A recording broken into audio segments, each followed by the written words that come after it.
The bodyguard hit the carpet face first with a sound like a sack of wet sand, and the chair John Wayne was holding stopped 3 inches above his skull. Wait, because what happened in the 40 seconds before that punch wasn't about noise complaints or movie star egos, and the reason Wayne didn't finish the job with that chair is something nobody saw coming. The Desert Inn clock read 2:17 a.m. when Duke opened his eyes for the 4th time that night. His room was on the 9th floor, Suite 914, and he'd paid extra for the quiet wing because tomorrow's call time was 5 a.m., and the Mojave location was 2 hours out. They were shooting the ambush sequence, 6 takes minimum, full sun, no shade, and if he looked tired on camera the whole day would be wasted film stock. He'd been asleep, maybe 20 minutes when the bass line started again. Not loud at first, just a pulse through the floor, like a heartbeat coming up through the foundation, and then the laughter rolled in behind it, high and sharp, cutting through the walls like broken glass. Duke lay there in the dark, eyes on the ceiling, counting the seconds between each burst of noise. 41, 53, 28, no pattern, no rhythm he could tune out. The suite directly below his was 814. He knew that because when he'd checked in yesterday, the bellhop had mentioned it. "Mr. Sinatra's staying on 8, Mr. Wayne, if you'd like to send regards," and Duke had smiled and tipped the kid $5. Frank was Frank. They'd crossed paths a dozen times over the years. Always civil, always professional, even when their politics diverged. But Duke knew Frank's Vegas reputation, the Rat Pack, the all-nighters. The kind of parties that started at midnight and didn't care who had a 5 a.m. call time. He rolled over, pulled the pillow across his head, tried to let the exhaustion win. The throbbing in his lower back, legacy of that 61 stunt fall, was worse without sleep, and tomorrow he'd be mounting horses, rolling in dirt, throwing punches under a 100-degree sky. He needed this. 4 hours. That's all he was asking for. The music got louder. Someone dropped something heavy. A woman's laugh spiked high enough to rattle the window. Duke threw the pillow off, sat up, and reached for the bedside phone. He dialed 0. The hotel operator picked up on the 3rd ring, her voice that practiced sweetness they trained into every girl who worked the graveyard shift. "Desert Inn. How may I assist you? This is John Wayne, in 914. I need you to connect me to Suite 814. Right away, Mr. Wayne." The phone rang 6 times before someone picked up. Male voice, younger, slurred at the edges. "Yeah? This is John Wayne upstairs. I've got an early call tomorrow, and I'd appreciate it if you could turn the music down." Long pause. Duke could hear the party in the background, Sinatra's voice somewhere in the mix, that sharp staccato laugh he had when he was 3 drinks in. The kid on the phone cleared his throat. "Yeah, sure, no problem. Sorry about that. I appreciate it." Duke hung up. Waited. The music dropped to half volume. Not silent, but manageable. He could work with that. He lay back down, closed his eyes, felt sleep starting to pull him under. Look, this is where most men would have stopped, would have taken the half victory and called it good. But notice how the body knows when it's safe. How the mind lets go only when the threat is gone. Duke's whole career had been built on reading that line. The moment a man drops his guard, the split second before he's too relaxed to react. And what Duke didn't know yet, lying there in the dark, was that the man downstairs in Suite 814 was about to test whether John Wayne actually meant what he said. He got maybe 30 minutes. When the bass came back, it was louder than before. Not just louder, aggressive. Like someone had cranked the knob all the way right just to make a point. The laughter was sharper too. More voices now. A crowd sound, and underneath it all that pulse that went straight through the floor and into his spine. Duke opened his eyes, stared at the ceiling, felt something shift in his chest, something old and familiar. The same feeling he got on set when a stuntman missed his mark, or a prop gun misfired. The feeling that said someone wasn't taking this seriously. Wait.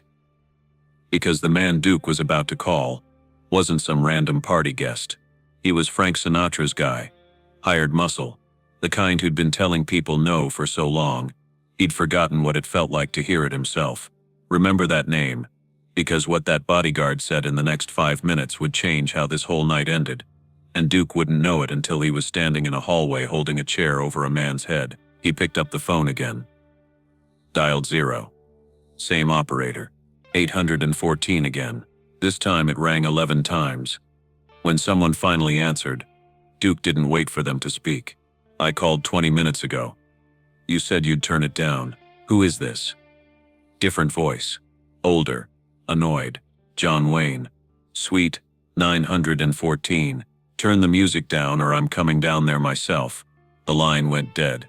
Duke sat there with the receiver in his hand, listening to the dial tone, feeling that shift in his chest spread to his arms, his hands. He'd made a threat. That meant he had to follow through. He'd learned that at USC, playing line, you don't bluff on the field because the other guy will test you every time. And if you fold once, you fold forever. Stop for a second. Before we go on, you need to understand something about how Duke operated. His whole life on camera and off was built on a simple principle. If you say you're going to do something, you do it. Doesn't matter if you're tired. Doesn't matter if it's stupid. Doesn't matter if your brain is screaming that you should just let it go. Because the moment you back down from your own words is the moment you stop being the man people think you are. And Duke had spent 30 years being that man. He wasn't about to stop at 2:47 a.m. in a Vegas hotel. He hung up, stood, pulled on his pants, left his shirt on the chair. The white undershirt he'd been sleeping in would do. He slid his feet into his boots, no socks, no laces tied, and walked to the door. Stopped. Listen to this moment. Pay attention to what happens in a man's head when he's about to do something that can't be undone. Duke wasn't angry. Anger would have made this easier. He was just tired. And tired men make decisions they'd never make if they'd slept 8 hours. The hallway was empty. Thick carpet, gold-flecked wallpaper, fake crystal sconces. Duke walked to the elevator, pressed the down button, waited. When the doors opened, a couple stumbled out. Tuxedo and evening gown. Both drunk, both laughing, and the woman looked up at Duke, and her laugh cut off mid-breath. She knew the face. Everyone knew the face. Duke nodded, stepped into the elevator, pressed 8. The ride down felt longer than it should have. Duke watched the numbers light up. 9-8. Listen, what Duke didn't know, couldn't know, was that Frank Sinatra was watching the door at that exact moment.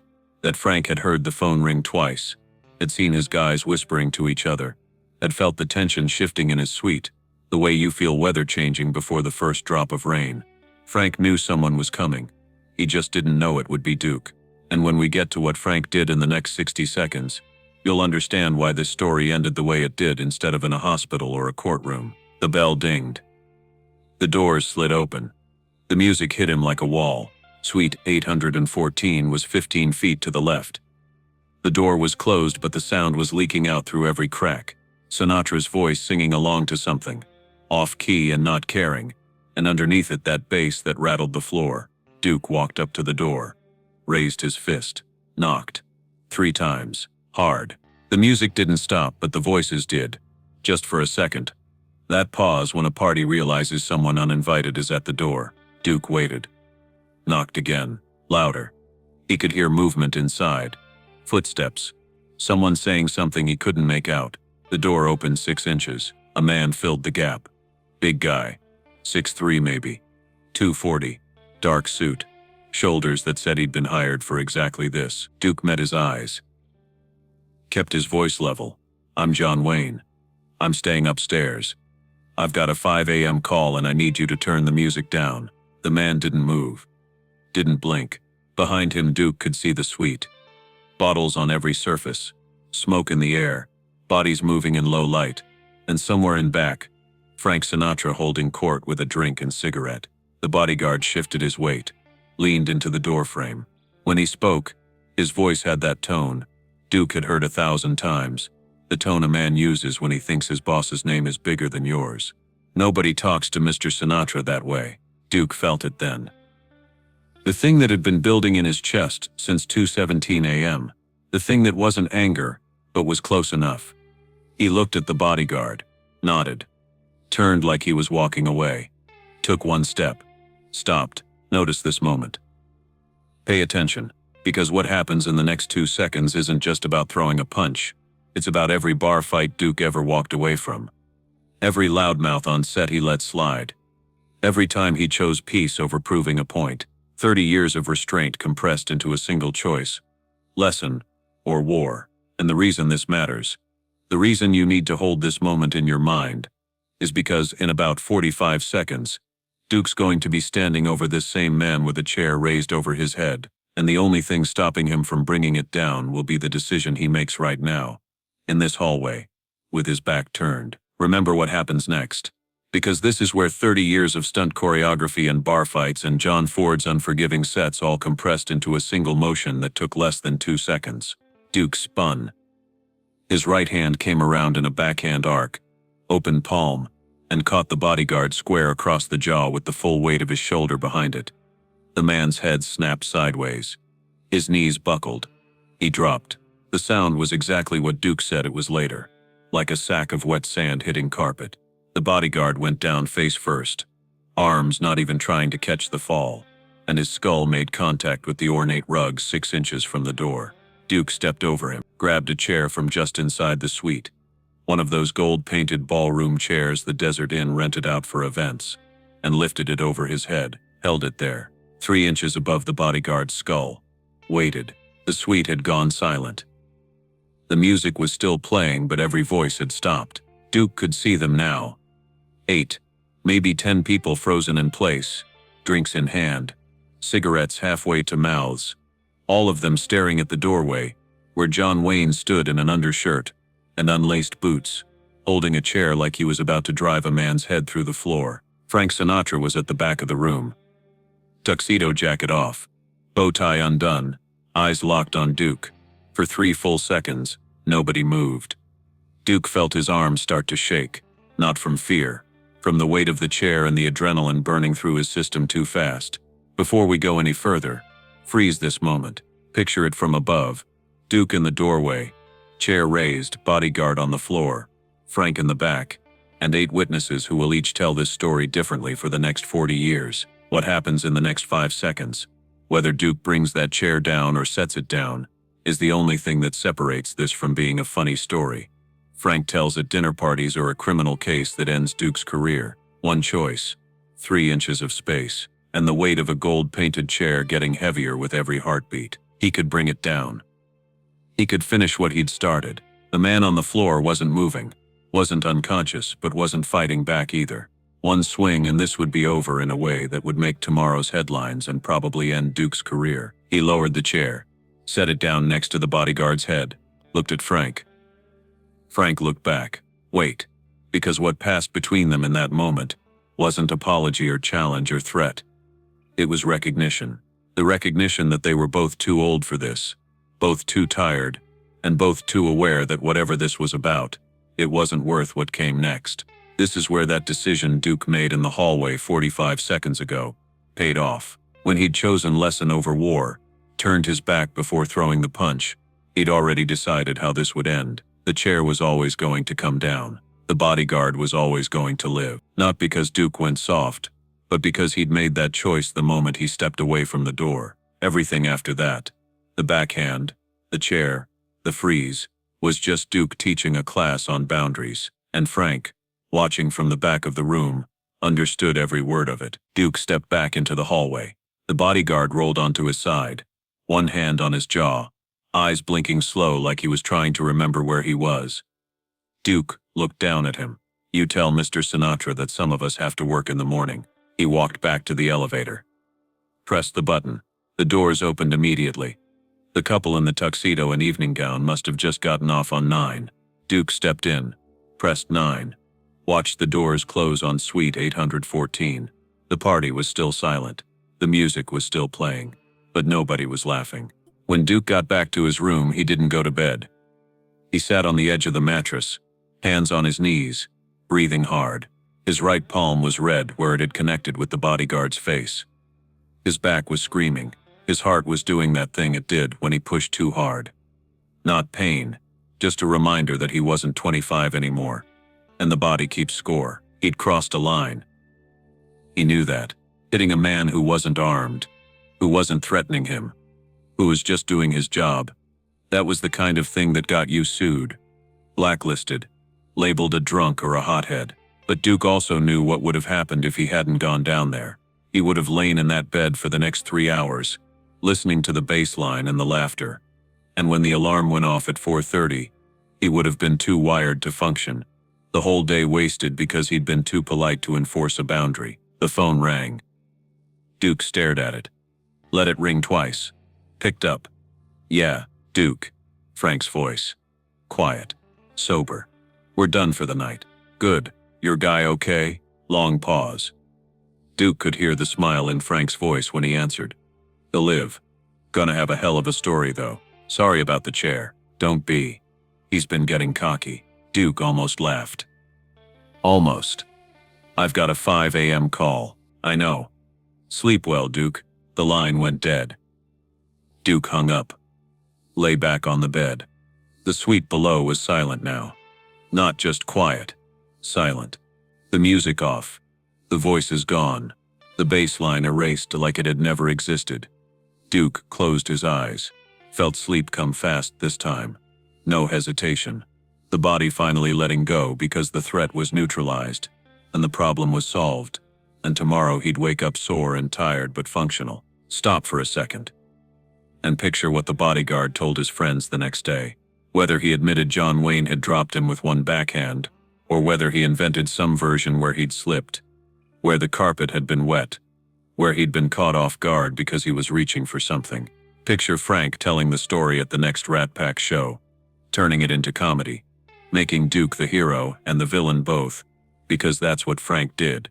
He turned everything into performance. And picture Duke on set, 12 hours later, riding a horse through the Mojave, throwing punches on camera, selling the illusion that he was tougher than age and gravity and exhaustion, because that's what Duke did. He sold the myth even when the myth cost him sleep. The Desert Inn kept it quiet. No police report. No charges. No headlines. The bodyguard didn't sue. Frank and Duke stayed civil at the next award show. Shook hands for the cameras. And nobody outside that suite ever confirmed what happened. But the story spread anyway. The way stories always do in Hollywood. Different versions. Different details. Some of them true. Most of them exaggerated. The chair became a lamp. The backhand became a full punch. The bodyguard became 2 bodyguards. The suite became the lobby. But the core stayed the same. John Wayne went downstairs in the middle of the night and put a man on the floor because the noise wouldn't stop. Hold this thought. Because Hollywood stories don't need to be true to be real. They just need to be repeated, and what makes a story worth repeating isn't accuracy. It's the shape. The hero. The villain. The choice. Duke and Frank both knew this. They'd made careers selling myths bigger than themselves, so when the story started spreading through the strip, neither corrected it. They let it grow. Let it twist. The myth of John Wayne knocking out Sinatra's bodyguard was more useful than the truth of a tired man enforcing a boundary at 2:47 a.m. Years later, when someone asked Duke about it, he'd shrug. Frank and I had a disagreement about volume control. We worked it out. When they asked Frank, he'd grin. Duke's got a hell of a right hand. I recommend respecting his bedtime. Neither of them ever gave the full story. Neither of them needed to. The myth was enough. But here's what you don't hear in the myth. Here's the part that never made it into the retellings. When Duke walked back into that hallway and lowered the chair, when he looked at the bodyguard on the floor and then at Frank in the back of the room, there was a moment. Maybe 2 seconds. Maybe less. Where he had to decide whether this was a fight or a lesson. A fight would have meant finishing it. A lesson meant stopping. Duke chose the lesson, not because he was scared of the consequences.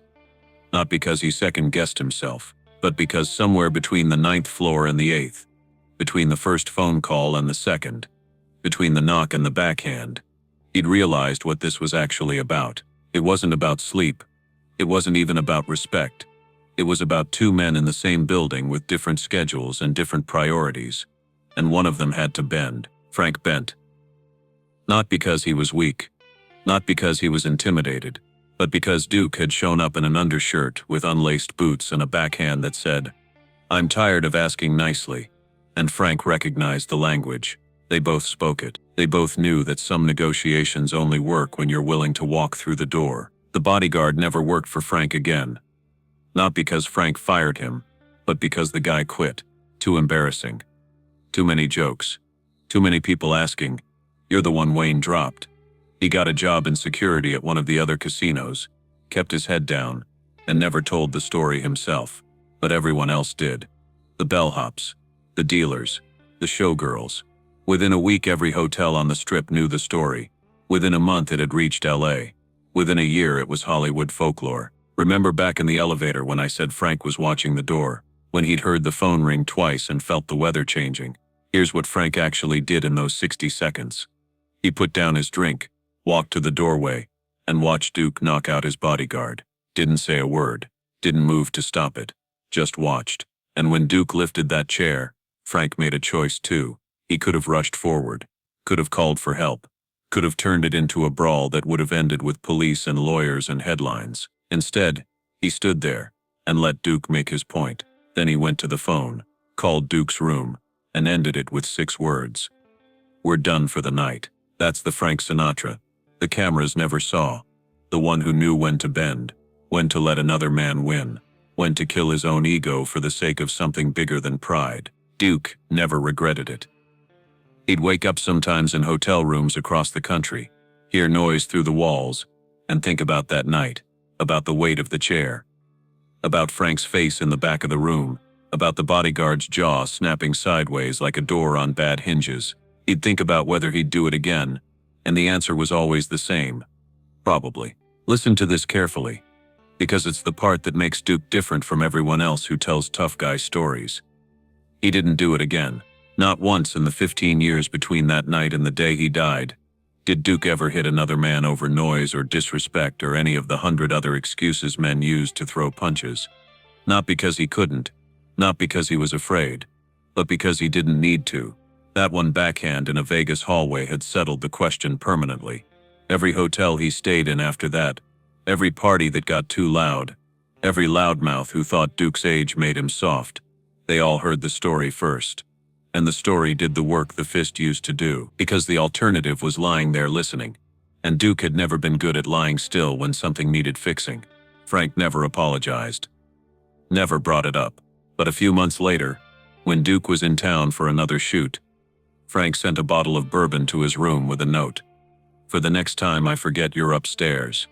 Duke kept the note, drank the bourbon, and when he ran into Frank at the Sands 6 months after that, they shook hands and talked about everything except that night. Some stories don't need to be retold by the people who live them. Some stories work better passed along by everyone else. If you enjoyed spending this time here, I'd be grateful if you'd consider subscribing. A simple like also helps more than you'd think. The Desert Inn suite went dark around 3 a.m. that night. The bodyguard drove himself to an urgent care clinic with a jaw that swelled shut by morning. The party guests scattered to other hotels, other casinos, other cities, and every single one of them told the story differently. But they all agreed on one thing. When John Wayne showed up at your door in an undershirt with a chair in his hands, the party was over. Not because he said so, because he didn't have to say anything at all. And remember that bodyguard? The one who said nobody talks to Mr. Sinatra that way. Years later, long after he'd quit working the Strip, long after the story had become legend, someone asked him what he was thinking in that moment when Duke turned his back. The bodyguard smiled. The left side of his jaw still didn't quite line up right, and said this: "I was thinking I'd won, that I'd backed down John Wayne with 5 words, that I was the guy who made Duke walk away." Then his smile faded. I had about 1 second of that feeling before his hand came around. Turns out Duke wasn't walking away. He was loading up.